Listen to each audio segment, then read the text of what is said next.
The afternoon sun filtered through the cafe window, casting a warm glow on the polished wood tables. But for him, everything felt cold. Sat alone, a ghost in a world bustling with life. His thumb scrolled mindlessly through his phone, a habit, a distraction.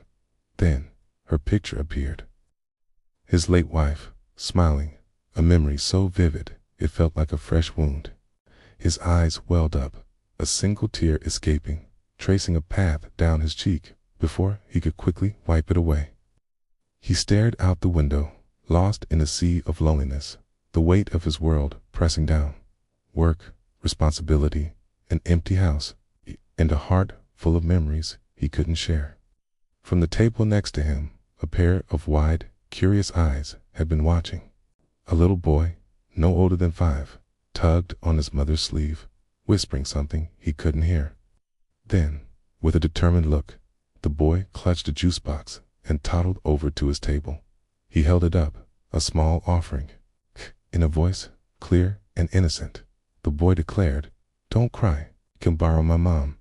The world seemed to stop. Hum of the cafe faded into silence. He just stared at the boy, his mind struggling to process the words.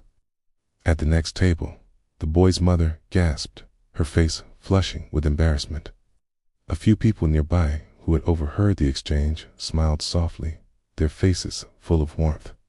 For a moment, he was frozen, caught between sorrow and surprise. Then, a sound he hadn't made in a long time escaped his lips, a laugh. It was choked with tears, but it was real. Heiss slowly knelt down, meeting the boy at his level. "That's very kind of you," he said, his voice thick with emotion.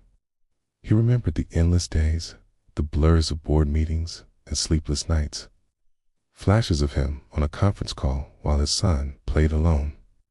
The hollow echo of his footsteps in their big, empty house after putting his child to bed.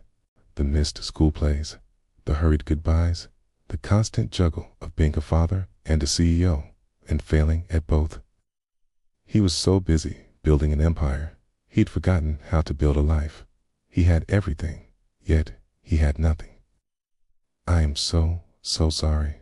The boy's mother rushed over, her cheeks still pink. He just shook his head, a genuine smile finally reaching his eyes. "Please, don't be," he replied. "It was the kindest thing anyone has said to me in a long time." She introduced herself, single mom with a warm smile that seemed to chase away the shadows. They talked, not as a CEO and a stranger, but as two people navigating the messy, beautiful chaos of life.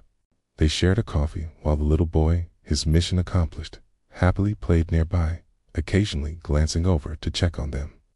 Their conversation flowed easily, a gentle stream washing over the jagged edges of his grief. As the afternoon light softened into gold, the little boy returned, his face serious.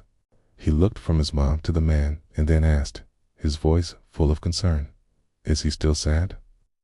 He looked at the boy, then at his mother, and for the first time in what felt like an eternity, his smile was pure, unburdened by sorrow. "Not anymore," he said, his heart feeling lighter than it had in years.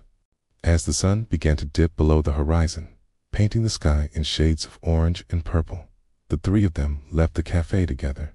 They walked side by side down the quiet street, their steps falling into an easy rhythm.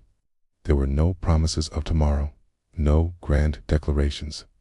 There was just this moment of shared silence, a quiet understanding, and the comforting presence of two new friends. It was a gentle reminder that sometimes the greatest healing doesn't come from grand gestures, but from the simple, profound kindness found in the smallest of hearts.